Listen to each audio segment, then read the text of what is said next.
Hello, everyone. Welcome to another episode of Insight. This is your host, Justin Cobb, coming to you from Arlington, Virginia. And today I have this very wonderful guest. She is the founder of The Quiet Rebel, and I am so excited for you all to meet her. Her name is Tracie Jae. Tracie, thank you for coming on to the show today. Thank you, Justin. I'm so glad to be here. I am so grateful to have you on. It's what the work you're doing is really profound, but rather than me tell audiences what it is, I would love for you to share more about your work at Quiet Rebel and what it is that you're doing. Sure. So normally I say to people that my company is the Quiet Rebel, but so am I. Mm-hmm. Right? That is the way I show up in the world. And so the business is a reflection of who I am as a person. I am a human culture strategist and educator. In shorthand, I help humans be better humans to each other in their workplaces and in their communities. And also, I'm leaning more now into providing resources and space where we can learn to be better citizens of our communities and of our world. All the more relevant now, given today's current circumstances. Audiences, if you all are tuning in at this time and you're feeling all those emotions, there's plenty of it on social media, but allow me to also say, hey, all those emotions you're feeling, those are valid. Lean into those emotions. They're telling you something. Own them, work through them, use them to catapult you into bigger and better circumstances. And unlike certain folks in this country, don't blame other people for those said issues, but take initiative and start figuring out what you can do, not only in terms of your well-being, but communal well-being as well. It's so important. Tracie, one of the things that I always love to ask people is, can you tell me a little bit more about your origin story and what it was like for you growing up? Because that I tell people all the time, this is where it begins. That's when you really start to realize, oh, wait a minute, I am actually very different. Got it. Okay, cool. But what was that like for you? So you want me to go back to my childhood, or where do you want me to start? Like, There, let's go ahead. Where do you feel like it was most in your face for you in that sense? okay, so I grew up in a really homogenous neighborhood that was mostly black and brown people. Um, Where was this at again for audiences? oh, Where in was? Houston, Texas. I grew up in Houston, Texas. Yeah, yeah. Where I still live in Houston, Texas. It's home. Love it. Um, and I also grew up in a traditional household. Mhm. And I put traditional in air quotes because what even does that mean? Right. When I say that, I mean that my parents are married. I have a younger sister. It was the four of us. My parents are still married. They still live in the same house where I grew up. And so in terms of my childhood and my true origin, I have a really stable and secure family life and background. Mhm. And I didn't really know people who were different from me in the ways that we think about difference until I was maybe 10 or 11. Mhm. And even then, it was in a school context. So I didn't really feel different. It just felt like there were, more people around us who were, all of us sort of different. Right.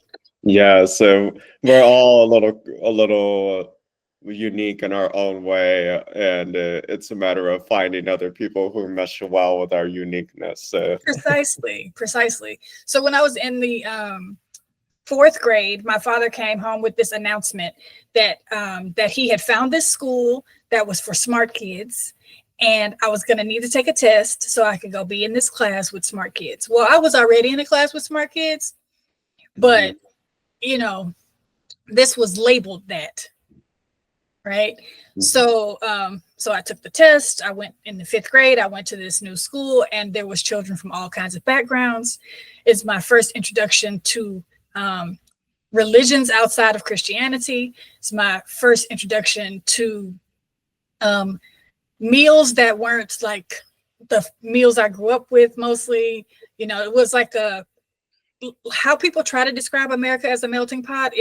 That was my fifth grade classroom. We had people from all over and backgrounds and all the things.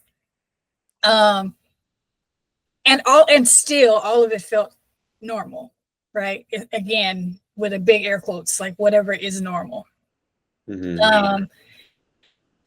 And most of us went to the same couple of middle schools, right? So some of my same fifth grade friends went on to the smart kid middle school, right? Yes. Oh my goodness. So you're going to this, and this is your first encounter with difference. And how were you essentially making sense of all this? Because here you have like this one idea of doing things, and now you're learning all these other ways. And especially for a kid, I feel like that's actually the most opportune time to do that, is because kids are more open and the world hasn't gotten to them yet. But that could still be very jarring for anyone, in regardless of their age. I know, and I think because like I'm a curious person by nature, and I've always just like wanted to know more about the people around me. It was fun for me, right? It was fun. Let me tell you when it stopped being fun. In seventh grade, we had a student teacher in our history class, and she brought a lesson on the pros and cons of slavery. Oh, Yeah. Oh my. Yeah. And that was probably the first moment in my life that I can recall feeling some sense of advocate, like I was a spokesperson for my class. That's right? a Like, lot. And that's a lot to put on a seventh grade student. Oh my goodness. Yeah. So like, and when I spoke up, I didn't speak up by myself, right? Like I spoke up and my classmates joined in, but I felt like, no, this is not right. Somebody needs to say something. If nobody's going to say something, then I will say something. And when I said something, other people joined me. So that's the first time in my recollection that like I felt different. Somebody tried to impose something on me that didn't feel like justice, and that I like had an opportunity to advocate for myself and for other people. And this is the seeds of the quiet rebel, isn't it? Oh my It goodness. is. Right here. It Wow. So you literally had this whole incident occur when you were in school. What was like? I'm curious now. What was the result of that? Like, what happened? Well, that teacher left the classroom crying. And I feel like some other teacher had to come in and take over the rest of the class, because our regular teacher wasn't even there that day. And when he came back to class, we told him never to leave us alone with that lady again. And I don't have like a personal recollection of that piece of the story, but I am still connected with that teacher on Facebook. And I ran into him a few years back, and he recanted the story to me. And that's the part that a gap he filled in for me, that he was like, don't do that. Don't ever do that again. Oh my gosh. Yeah, but kudos to you. Seventh grade Tracy laying down the groundwork for what Tracy is going to become and all this. Wow, that's awesome. I always reflect on how it is the courage in like our younger generations that really helps keep things moving, even when it seems like things are at a stall. And we have to foster and nurture that. But that's also why there is so much divestment in our youth, isn't it? Yeah, Because they know that there is so much potential there, and they don't want that potential to be fulfilled in that regard. yeah. Wow. One of the things that's actually just occurring to me right now while we're talking about it, because I don't often process this story, right? It just like this is I'm having an aha moment, an epiphany. Um, is that one of the reasons I think that I felt so compelled in that moment to speak up is because that wasn't the kind of treatment we were accustomed to. Mhm. Like even coming from the previous school where we had all this diversity in our classroom, and then coming to this bigger school where sure like the number of students who look like me who come from my similar background was considerably smaller than the mass population. I still had not been treated that way, and it just like it struck something, right? Like this is foreign and it's not okay. Hmm.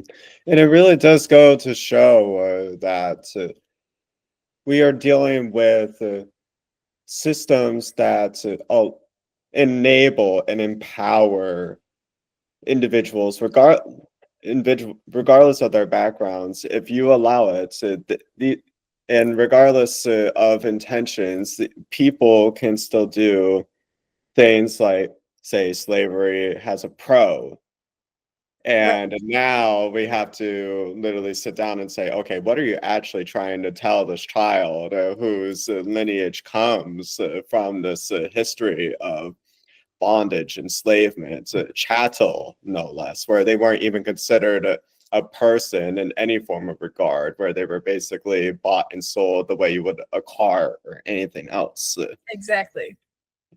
One of the things that I'm curious about too is because this doesn't just stop in the classrooms. It goes on, and if anything, it just gets worse as you go into adulthood.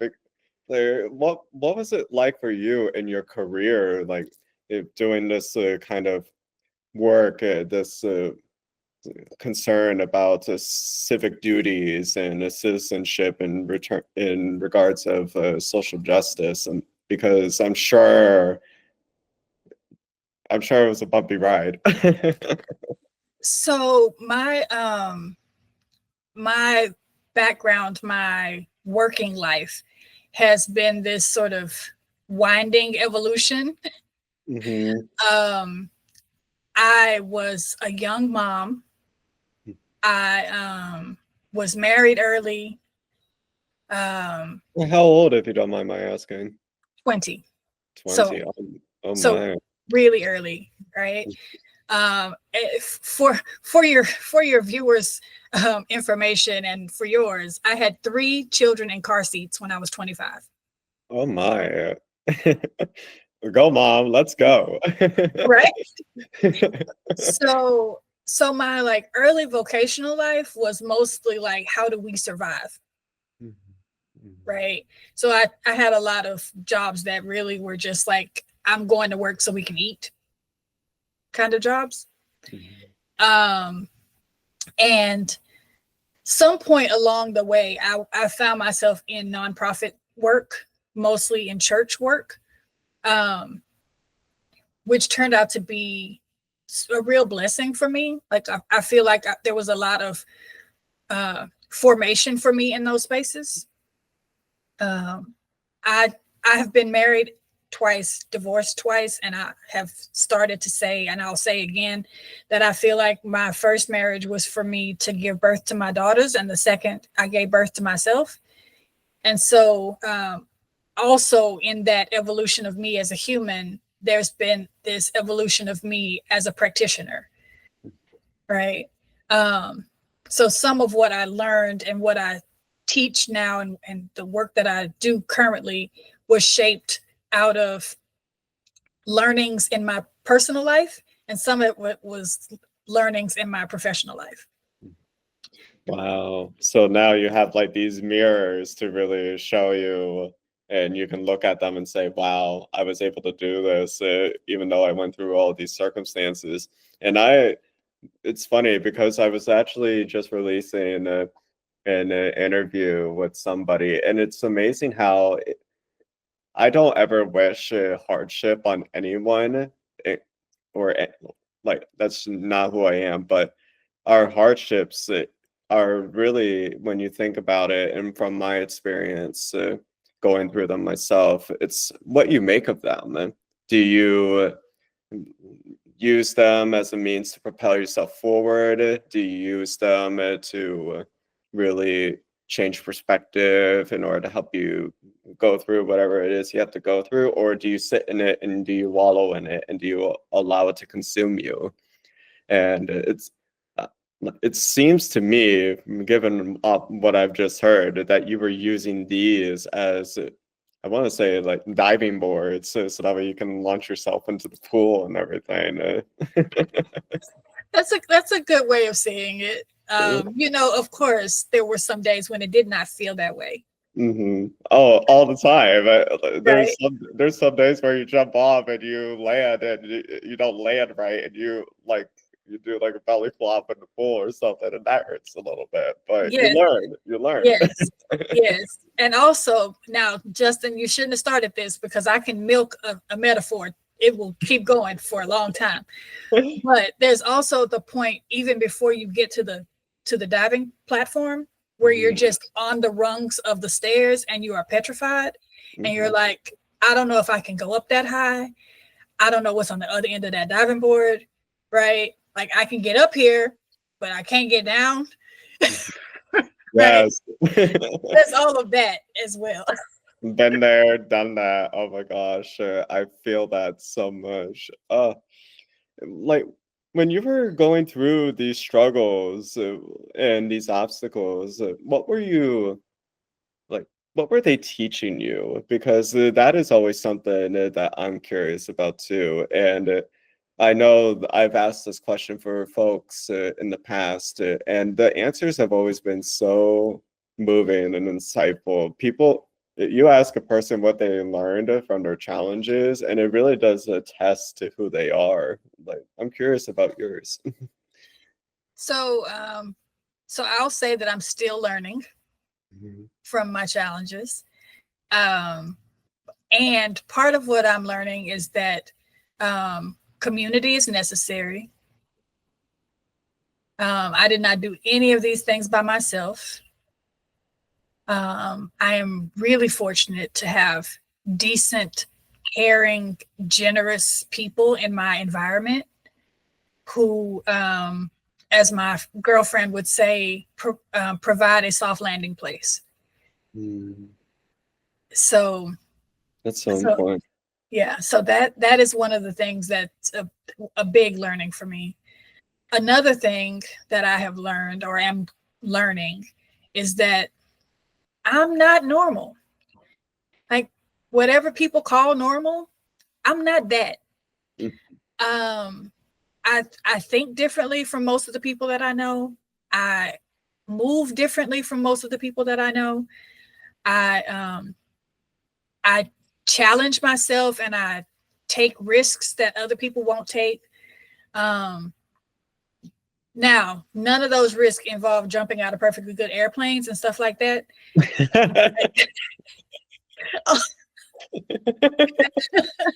Oh gosh, you would have died. I went to bungee jumping off of a bridge in Zimbabwe when I was over there. That's not for you. That's not the kind of risk we're talking about. That's not my risk bubble. I'm not going to do that. I did do zip lining in Costa Rica, and it was the worst experience of my life to date, and that includes all the other terrible things that I've gone through. Like I hated it. Hated it. But I lived. I'm here. right? So that's probably another learning, right? Like really terrible things can happen and I can live. I can still be okay. And we can have multiple emotions happening simultaneously, right?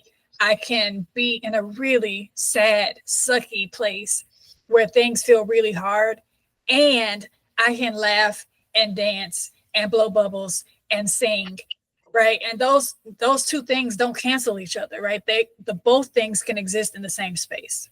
Exactly. And I think that is more relevant now than ever, given our current circumstances and the fact that we are about to endure another presidency under President Trump. So, and that actually gets to a bulk of one of the reasons why I brought you on. It was the sense of citizenship, the sense of engagement, and how do we uphold our responsibilities? What is our responsibility when we are faced with inoptimal circumstances, and when we are basically facing our fears and everything that we have been struggling against? Now they're right in front of us. They're, walk me through, Tracie. Let's first start by exploring what is the responsibility of of a citizen in any sort of democratic institution in this regard. So here's the two things that are coming to the front of my mind when you ask that question. There may be others, but the first two things are education and conversation. So we cannot afford to be a passive citizen or a passive electorate, right? We have to know and understand the world around us, and we have to talk about it with other people. So putting our head in the sand like nothing is happening is not okay. Thinking that, oh, it won't be that bad and it'll just blow over and one day we'll just be on the other side of it is also not okay. Right. And I made some statements like this once before that were sort of triggered in me by a conversation I was having with a friend. And she took it as a personal attack. She thought that she had mentioned before that she was having some mental health struggles, and that she was basically in her post that I responded to, she was saying she just needed to check out, right? Like to keep herself safe and sane, right? And my response wasn't to her directly, but my response was basically in general, like, this is not the moment where we can check out.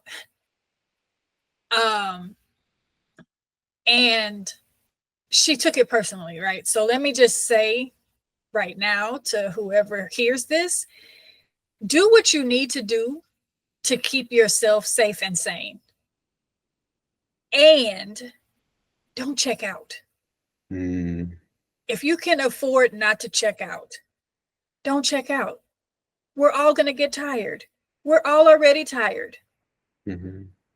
But this is a real life battle for the state of our country and our world. And we get to live in the time when it's happening. So we are the people who history is going to record later.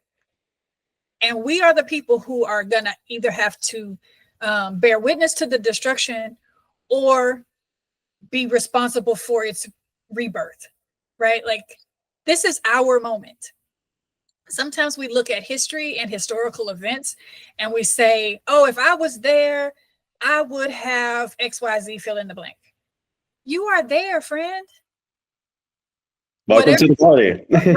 Whatever you thought you were going to do back then when those things were happening, those things are happening. There is a lot of misunderstanding that I feel people have, in the sense of people don't realize that history is being made by the everyday actions of ordinary people. And history typically records the ones who were in charge of a particular institution or country or entity at that particular time. But those things only exist because of the actions of the ordinary people that were going on, and what was occurring in that time period. The little things always add up, and we can't underestimate the value of what small things that we can do to make a difference, even if it is just having a kind word to say to somebody on that day. If that's all that you can spare on that day, give that kind thing, to do that kind thing. If you can show up at a march or a rally and be one of the millions of people that happens to be there in that moment, be that person, be among the crowd. I'm sure when you hear the stories of the civil rights movement, you hear the stories of like Martin Luther King showing up, and you hear about Bob Dylan and Joan Baez showing up to perform and everything. But people forget that these were ordinary people. Yeah, they're icons now, but at the time, they were still trying to make it. Right. Yeah. And we could add that, like just say Bob Dylan and Joan Baez, right? Like they used what they had, right? I have this talent. People will show up to hear me perform. If that can help me build a crowd, let me do that, right? So I'm not asking people to reinvent themselves, right? I'm not asking you to do something that's outside of your bubble or your comfort zone or any of those things, right? I'm asking you, what's at your fingertips? What do you do already that you can do more of that will make a difference in the world where you live? Amen. It's one of those things where when we talk about the responsibility of a citizen, I think about how that's basically how we even got to this point in history, isn't it? Is because we have a lot of responsibility being shirked. And now we're wondering, how did we get to this point? We were not holding ourselves and one another accountable to the kind of world that we wanted to create. And that's the thing. Especially when you have an institution that can generate as much revenue as the United States. The United States works. There are reasons why people flee all these other countries to come here. There is a reason why people dream of taking their citizenship tests so they can cast a ballot and vote. We have to keep that in mind, that the reason why we are struggling is because we do have something that works. It is not perfect. Tracie, you can attest to this. It's the classroom. That is a testimony enough as it is. But how do we take this and use it so that way we can learn from the mistakes that we made in the past and build a better world, build a better future, so that way other people don't have to go through it? Those are the questions we need to ask ourselves. Yeah. So I have a framework that I use that I teach in my practice. It is a more human approach. And human is an acronym, stands for honest, urgent, meaningful, accountable, and nuanced. Right. And so as we're looking at our democracy, as we're looking at the decisions we make in our personal and our professional lives, like we can ask ourselves, are we being the most human that we can be? Right? Are we telling ourselves the truth? Are we responding to the things that are on fire, literally on fire? Are we doing things that have a positive impact? Are we holding ourselves and one another accountable? And are we listening for the voices that are being unheard? Right? This is what it looks like to be more human. So important. So we established what is the responsibility of a citizen. And now I'm curious, so what can we do, Tracie, since we are talking about this citizenship and what it means to be a part of a community? being part of a community with a legacy of democratic institution for the people, by the people. In this particular moment of time, what should we be doing? What, from your perspective? So that is such a big question, right? And there's no like cookie cutter answer, right? We should be learning as much as we can about the people who govern our lives, which like don't skip over city, state, county, right? All those institutions that have the most impact on your regular day-to-day life, right? If you don't have the bandwidth in this moment, because a lot of us don't, to like take on the big bear and be like all up in arms about federal things, you have a city government, you have a county government, you have a state government, all of those things, you have judges, you like all of these things around you that have a regular impact on your daily life, right? Care about something, right? If we all cared about something, then everything would get cared for. Yes, it goes back to what a lot of the rhetoric is, and I don't want to turn this into an us versus them in that regard, but a lot of the rhetoric that is coming out of the mouths of people who are trying to take us back into a time where civil rights are basically left up to the states, who are trying to take us back into a time where we are abusing our planet without any regard for how our actions are going to impact not only other living organisms, but also ourselves and future generations. We have to be engaged in that regard, and we have to listen and hear what they are saying. They are trying to get it so that way it is up to each individual entity to decide how this is going to work.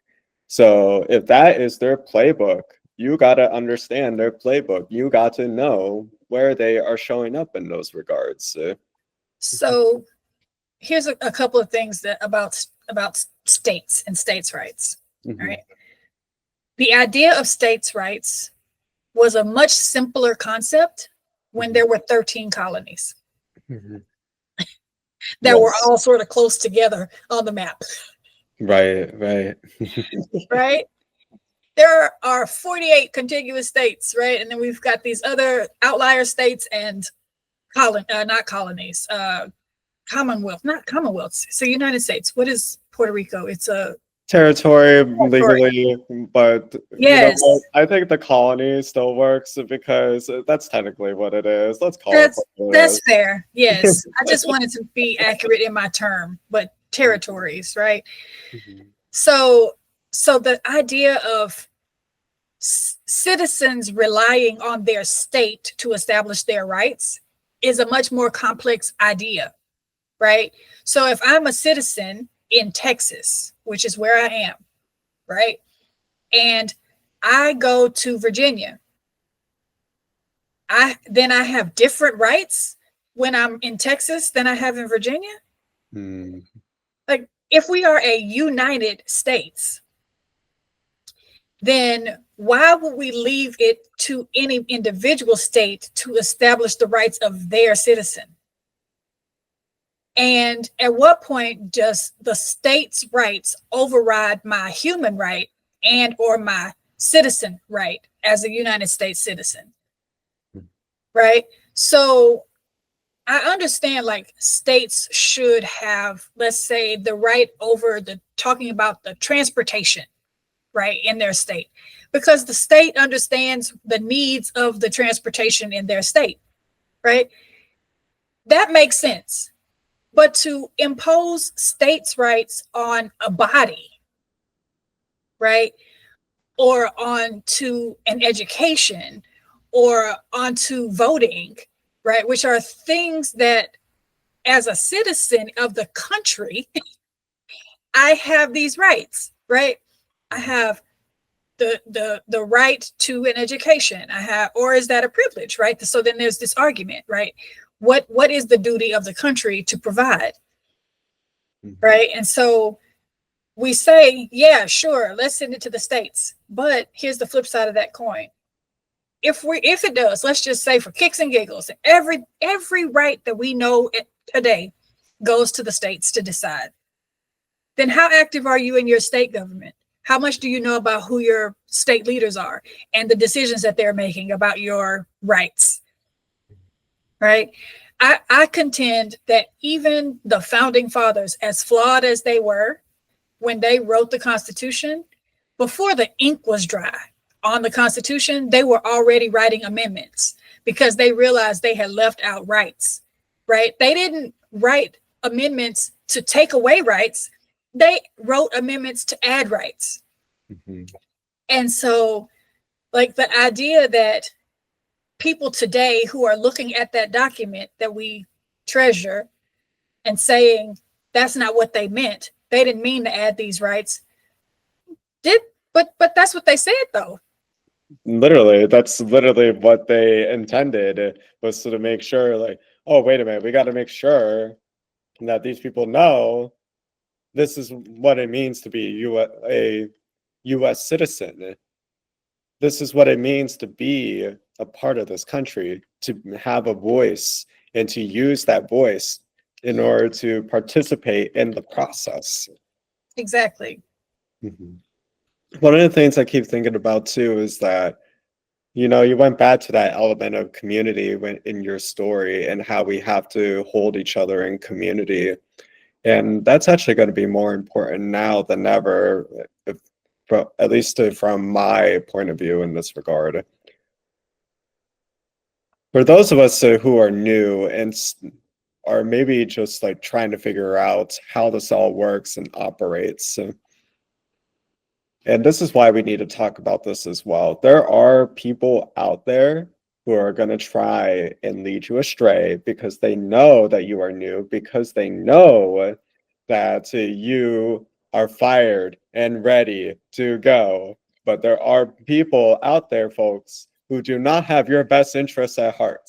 Let me put that out there right now. I've been there. I've been through that, witnessed it, encountered it. Tracie, I'm sure you could speak to this as well. There are people out there who are going to try and take advantage of your passion, and they're not going to give you anything in return. How do we know and engage with people that are going to be in community with us and actually have our best interests at heart? So, you have anything to say to that, Tracie? So probably let me. I think part of our issue, and I don't want to villainize social media because social media has really great attributes, right? But we get into this sort of bubble around us, and we're getting all of our information from the same sources and from voices that sound like ours, and so there's nothing else coming in. Mm-hmm. Right. So one of the things that I often advise people is to like diversify where you're getting your information. Right. And if you're hearing something and it's got you all fired up, good or bad, check it against another source. Mm-hmm. Right. Like let's just take that one more step. Right. You know how sometimes people will just like read the headline and then they're like, oh no, I got to share this based on the headline. Right. It's clickbait. Right. Like, don't fall victim to clickbait. Read the whole thing. Find out what they're actually talking about. Or go corroborate another story. You know how like every other week there's a new celebrity that has died that isn't actually dead? Mm-hmm. Right? Yes. Oh my goodness. Right? Like you can just go verify. Right? So that's like maybe that's the word for today is verify. Right? Like, yes, we want you to be fired up. We want you to be active citizens and to know what's happening around you, and also get that information from as many sources as you can to make sure that what you're hearing is accurate. Right? And also trust your gut. Right? If something doesn't feel right, it's probably not. Absolutely. I tell people that your intuition was there for a reason. It is there to help guide you in this process.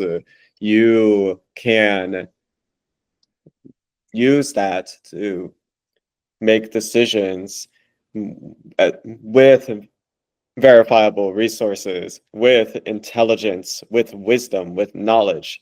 Dare Yeah. I say, for the namesake of this podcast, with insights. Yes, with Shameless, insight.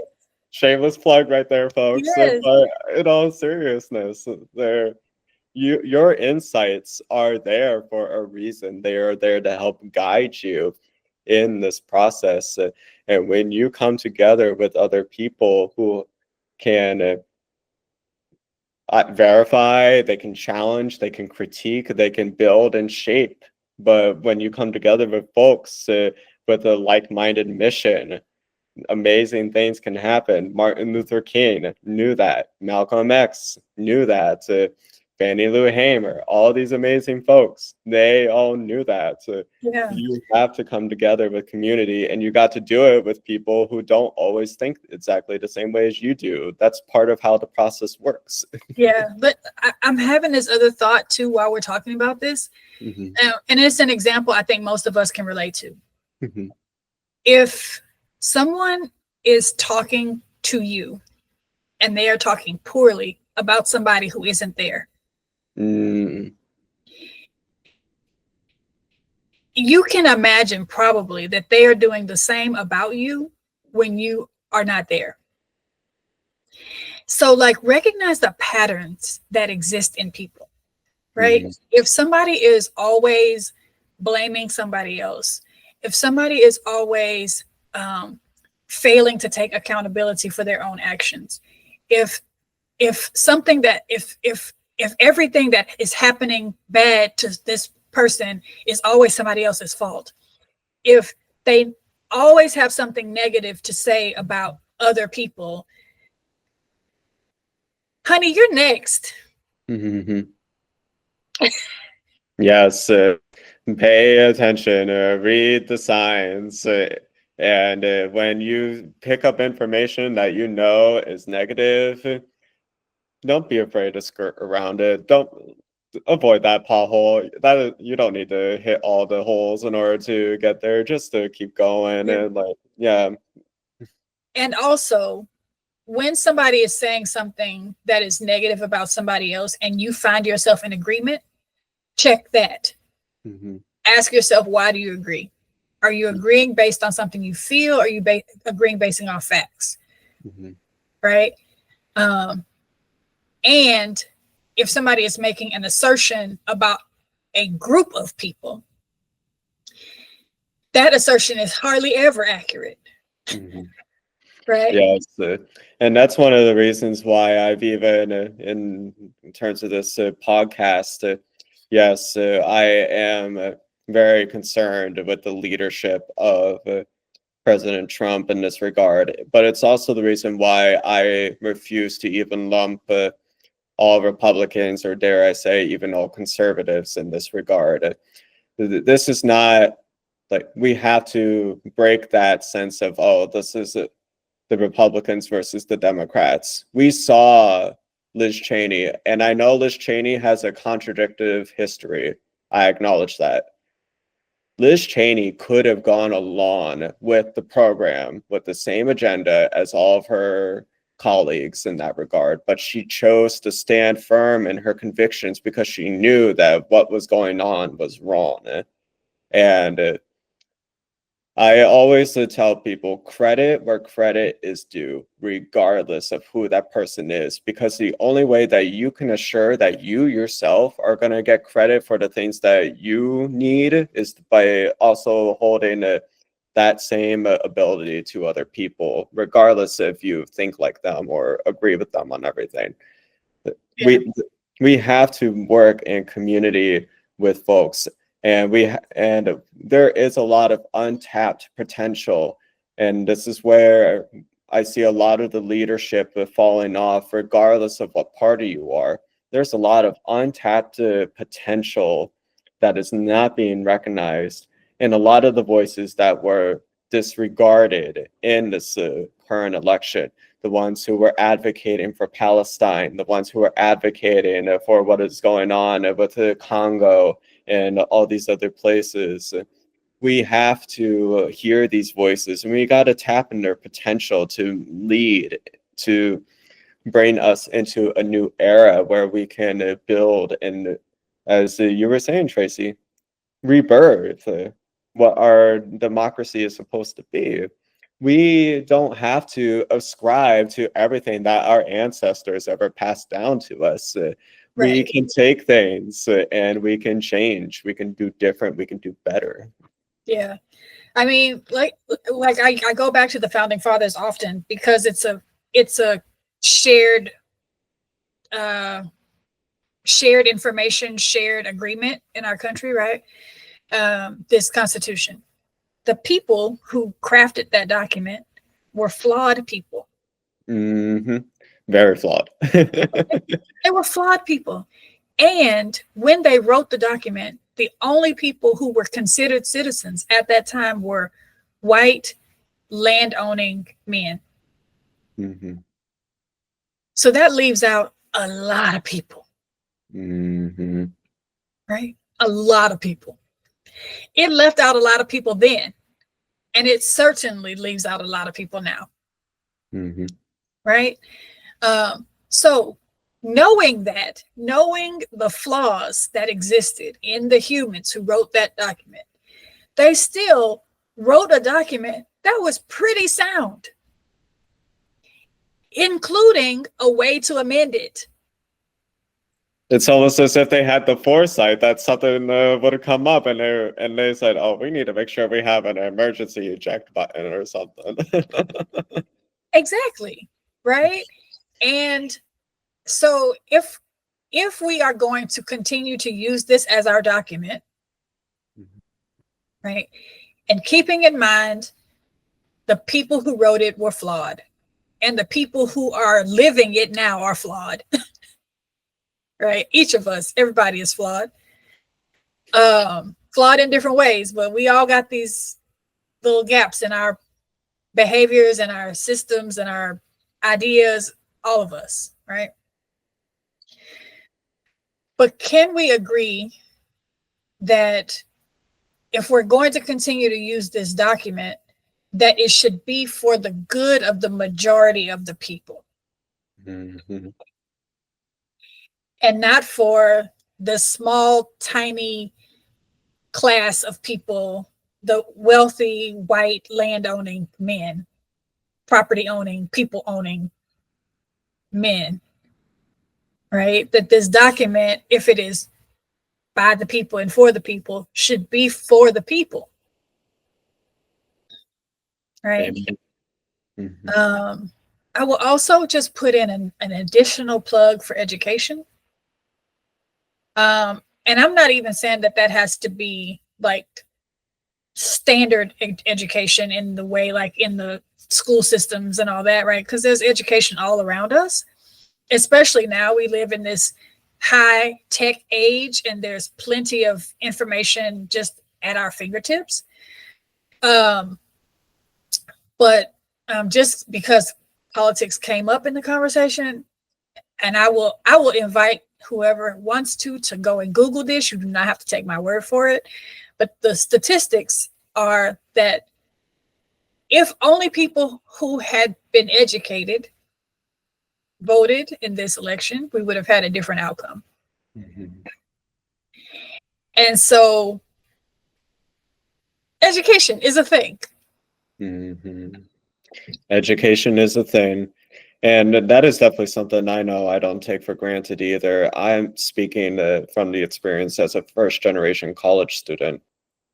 Taking a charge of your education is going to be very isolating and alienating for a little bit. You're not going to be on the same wavelength as some people in your life. And that is very hard. It is one of the hardest things that I ever did. It's also one of the things I'm most grateful for doing. It was an investment in myself, and I keep coming back to this, investing in yourself. Yeah. Do not be afraid to invest in yourself. You are worthy, folks. And your categories, your titles and labels, you can celebrate those, you can love those, you can own those. But those things don't define who you are. Your choices do. Yeah. Take ownership of your journey and use that to propel you forward so that way you can do your part in being a difference in this world, in this life. Yeah. I'm rewatching Ted Lasso on Mhm. Apple TV right now because it's just one of those things that makes my heart feel better. Mhm. And there's a quote from Ted Lasso that says, "The truth will set you free, but first it'll piss you off." Mhm. And like, I feel like that has been the case for me as I've learned more about myself and as I've learned more about the country and about like the world I live in, right? There's a lot of really hard truths out there. They're really hard truths. But once you know them, you can face them. Mhm. You know, if you're just like operating as if those things are not true, and just because you don't know them doesn't make them true, doesn't make them not true. Fair. There's a whole lot of that going around too. People think that because they don't know something, that that's not true either. Yeah, Oh my goodness. We got a lot of work to do, folks. we do. And I'm so grateful that there are people like Tracie Jae out here who are doing that with the Quiet Rebel, with their daily lives and their personal interactions on the day to day.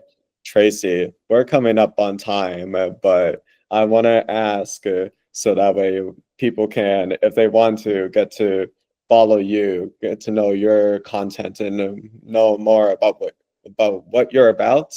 What's the best way to do that? So my website is thequietrebel.org, all together, no spaces or dots or anything. And I'm also on Instagram at Quiet Rebel LLC. Thank you so much for the work you are doing. I'm so grateful that to have you on Insight today. Thank you so much for sharing your story. Hello, everyone. This is Justin Cobb, and that was Tracie Jae. Thank you so much for tuning in to Insight. This episode was a lot of fun for me to film, and I am so grateful that Tracie took the time to appear and to give us some more information on how we can be engaged citizens, especially in these times. It's coming right at the height of Trump's inauguration. It is also coming on Martin Luther King's actual birthday, January 15th. Yes, things can be looking very bleak right now, but they are not the end, and we are still here. And I am so grateful for you audiences for tuning in. It means the world. I'm going to leave a link to Tracie's profile below. And be sure to check out Insight. We got more of it coming. Follow us on our various platforms, including Medium and Spotify. And be sure to stay tuned for more insights. Until then, be well.